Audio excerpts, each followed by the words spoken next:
So what we've done so far in this form is specifically all we've done is used input elements, and that kind of lets the user type in whatever they want. You know, they could type in gibberish here. So if we put an input here that allowed them to type out what ingredients they want, they could ask for some pretty crazy ingredients that no pizza place would actually offer. So what we need to do to limit that and to make it a lot easier is to use checkboxes for those. So before we get to that, I think I had mentioned the select box. So we're going to be doing the select box later. The checkbox is a type of input. So we're going to go ahead and create an input. The name is going to be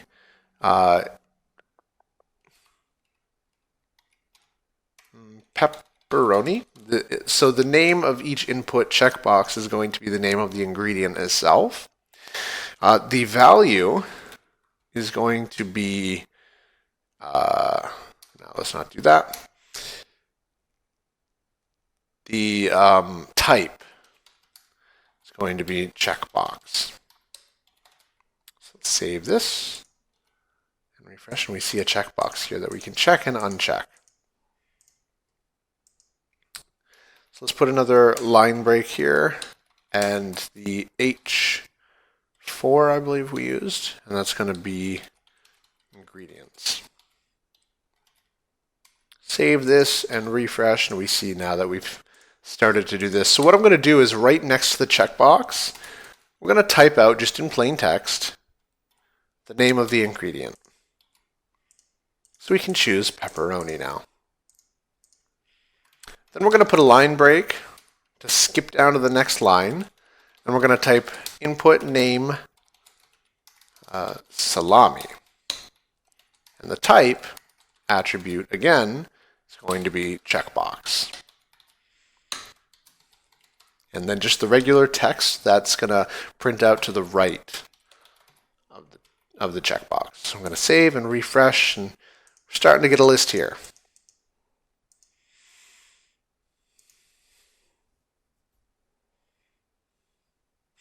So, let's see. What we're going to do actually, no, we'll do it like this for now. I'm going to show you guys a different way to do this after. This is going to make more sense once we get into PHP. So there are two ways to do it though. Let's say bacon is going to be one of the options. And the majority of this video is simply creating the different ingredients. It gets kind of repetitive, but with repetition comes perfection. So we're going to be repeating it. Sausage is the next one with the type of checkbox.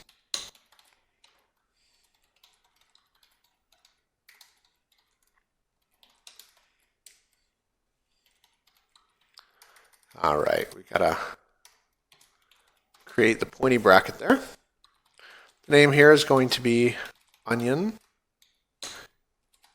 Type is going to be checkbox.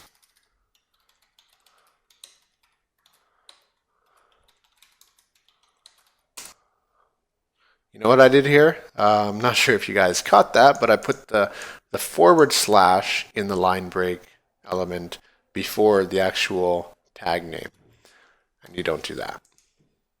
A self-closing tag is always opening pointy bracket, the tag name, and then when you close that opening tag, you just put a / right before that closing bracket.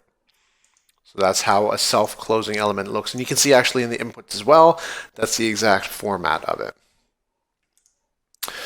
We're going to add a few more ingredients. This isn't going to be full-fledged or anything.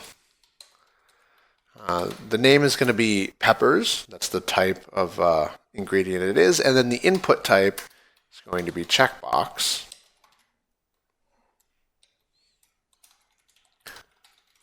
There we go. So I'm going to save now and refresh, and there we've got a list of ingredients. So you can enter your address and then start checking off whichever ingredients you want. So in the next video, we're going to be talking about radio buttons.